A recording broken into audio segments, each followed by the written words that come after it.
Assalamualaikum warahmatullahi wabarakatuh. Perkenalkan, nama saya Destiviani Mayara Susilo dengan NIM 64232666. Di sini saya akan menjelaskan materi tentang funnel mastery. Pertama, apa sih itu funneling? Funneling adalah alur penjualan yang disusun secara bertahap untuk mengarahkan calon pembeli dari tahap mengenal produk hingga akhirnya melakukan pembelian.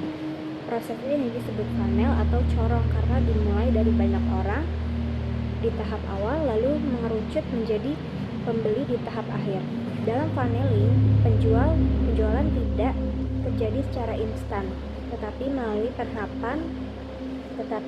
tahapan yang dirancang agar calon pembeli memahami produk, merasa membutuhkan, dan yakin untuk membeli. Biasanya, funnel tidak hanya berisi satu produk, melainkan beberapa penawaran yang saling berkaitan. Nah, di sini ada bagan yang tadi katanya funneling itu seperti kerucut karena dari atasnya besar lalu makin lama makin mengecil ke pembelian. Nah, contohnya tuh seperti seseorang melihat iklan kelas online di Instagram. Awalnya ia hanya menonton nih video edukasi gratisnya, lalu mendaftar webinar. Setelah webinar selesai, ia ditawari kelas berbayar. Dan setelah membeli kelas tersebut, ia ditawari lagi paket mentoring lanjutan. Rangkaian proses ini yang disebut funneling. Selanjutnya, cara funneling bekerja. Funneling bekerja melalui perencanaan yang jelas, dimulai dari penentuan tujuan atau game plan. Setiap funnel dibuat untuk tujuan tertentu, misalnya mengumpulkan database, meningkatkan penjualan, atau memperkenalkan produk baru.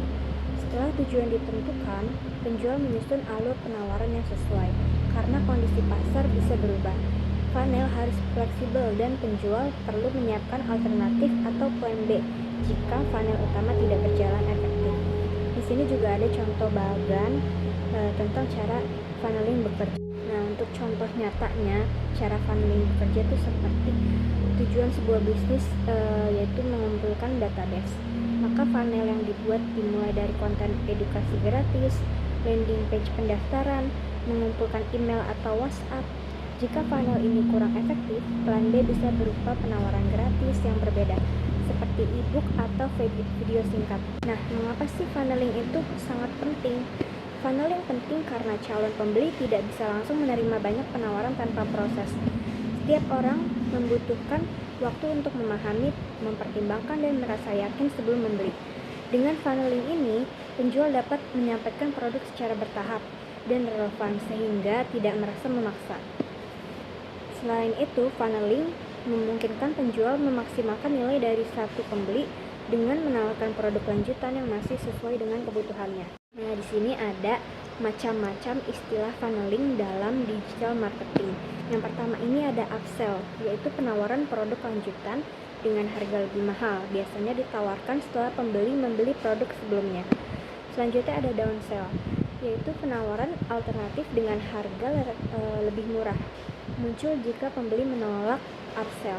Selanjutnya ada one time offer atau OTO, penawaran khusus yang hanya muncul satu kali, digunakan sebagai strategi urgency. Selanjutnya ada lead, calon pembeli yang sudah tertarik tetapi belum melakukan transaksi biasanya sudah mengisi data atau mengunjungi halaman penjualan. Selanjutnya ada traffic, yaitu orang-orang yang datang ke landing page, bisa berasal dari iklan, media sosial, atau platform lainnya. Selanjutnya ada campaign dan ads. Campaign adalah rangkaian promosi, dan ads adalah iklan yang digunakan dalam campaign tersebut. Selanjutnya yang terakhir ada cross-selling dan bundle. Cross-selling menawarkan produk pelengkap, dan bundle menjual beberapa produk dalam satu paket. Selanjutnya, apa sih yang disebut customer journey? Customer journey adalah perjalanan yang dilalui calon pembeli sejak pertama kali mengenal produk hingga akhirnya mengambil keputusan membeli. Perjalanan ini dimulai dari tahap mencari informasi, lalu tertarik, merasa membutuhkan, mempertimbangkan, dan akhirnya memutuskan untuk membeli atau tidak.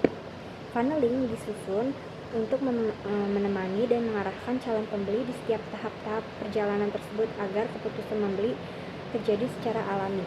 Contohnya seperti seseorang awalnya hanya melihat konten edukasi di media sosial. Setelah itu, ia tertarik dan mulai mengikuti akun tersebut. Beberapa waktu kemudian, ia mendaftar webinar gratis, merasa produk tersebut dibutuhkan. Lalu akhirnya membeli produk berbayar. Semua tahapan ini adalah bagian dari customer journey. Funnel bukan tentang memaksa pembeli, tetapi mengarahkan perjalanan mereka sampai siap membeli. Sekian penjelasan tentang funnel mastery dari saya. Kurang lebihnya mohon maaf. Wassalamualaikum warahmatullahi wabarakatuh.